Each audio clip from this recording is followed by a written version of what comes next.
The action is off the charts. The story, though, some say is a little weaker. I want to know your opinion down below in the comments. Mission Impossible 2. We're taking a look back at a classic. Mission Impossible 2 is an action-packed spy movie from the year 2000 directed by John Woo. It's the follow-up to the first Mission Impossible flick from 1996. Tom Cruise not only stars in it but also produces it. In this sequel, Cruise reprises his role as Ethan Hunt, the daring agent of the Impossible Missions Force, IMF. He's on a mission to stop a renegade IMF agent, Sean Ambrose, played by Doug Ray Scott. To add some spice to the mix, Ethan teams up with Nyah Nordoff-Hall, a skilled thief portrayed by Thandiwe Newton. She's got a history with Ambrose, which makes things even more complicated. The cast also includes Richard Roxburgh as Ambrose's right-hand man, Brendan Gleeson as a powerful CEO, and Ving Rhames as Ethan's tech-savvy ally.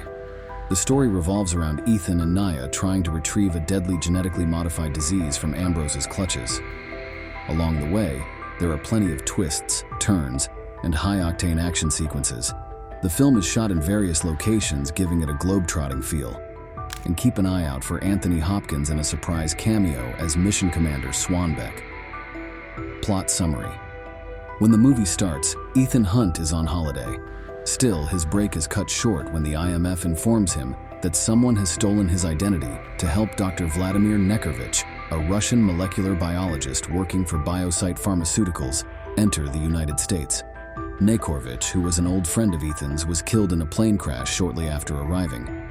He had contacted the IMF to warn them he was bringing a new bioweapon called Chimera and its cure, Bellerophon, which he had been forced to create by Biosite. The IMF is now worried that the virus is out in the open and suspects that rogue IMF agent Sean Ambrose is behind it. They assign Ethan to find and recover the virus. Ethan is allowed to choose 2 team members for the mission, but he must also include Nyah Nordoff-Hall, a professional thief in Seville, Spain, because she is Ambrose's ex-girlfriend and can get close to him. Ethan recruits Nyah and then heads to Sydney, Australia, where he meets up with his team members, computer expert Luther Stickel and pilot Billy Baird. They start staking out Biosite laboratories, which are near where Ambrose lives. Nyah cozies up to Ambrose to gather information about the Chimera virus. At Ambrose's house, his right-hand man, Hugh Stamp, gets suspicious of Nyah's loyalty, and Ambrose punishes him by breaking off part of his left finger. During a horse racing event, Ambrose meets with Biosite's CEO John C. McCloy and blackmails him by showing a video of the Chimera virus infecting Dr. Sergei Gradsky, a colleague of Nekrovich's. Nyah manages to sneak the video and transfer it to Ethan and his team. They find out that the Chimera virus has a 20-hour dormant period before it starts destroying the victim's red blood cells, leading to death. The only cure, Bellerophon, must be administered within that 20-hour window to save the victim. The IMF team kidnaps McCloy and finds out that Nekrovich had injected himself with Chimera to smuggle it out of Biosite, and that Ambrose now has all the samples of Bellerophon. Ambrose had forced McCloy to sell him the virus for $37 million in exchange for the cure. Ethan's team plans to break into Biosite to destroy the virus. However, Ambrose, pretending to be Ethan, tricks Nyah into revealing the plan. Ambrose captures Nyah and heads to Biosite to secure the virus himself. Ethan manages to destroy all but one sample before Ambrose interrupts him, leading to a shootout. Ethan stops firing when he realizes Ambrose has Nyah, and Ambrose orders her to get the last sample. Instead, Nyah injects herself with it, preventing Ambrose from killing her to get the virus.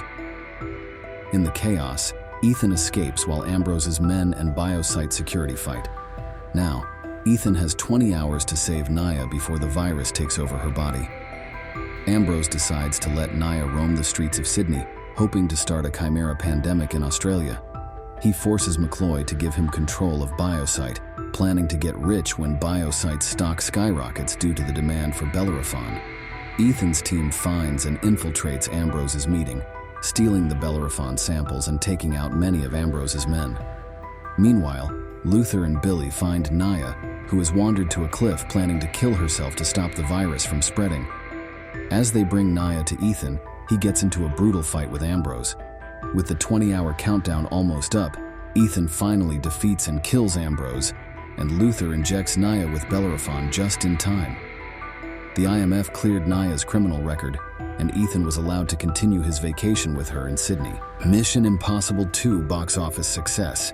Mission Impossible 2 blasted onto the big screen with a bang, setting records and dominating the box office.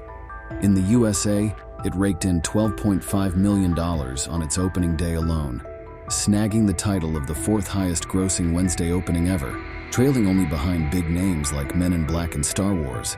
Episode 1, The Phantom Menace. This flick didn't just stop there. It had the largest number of screenings, playing in a whopping 3,653 theaters.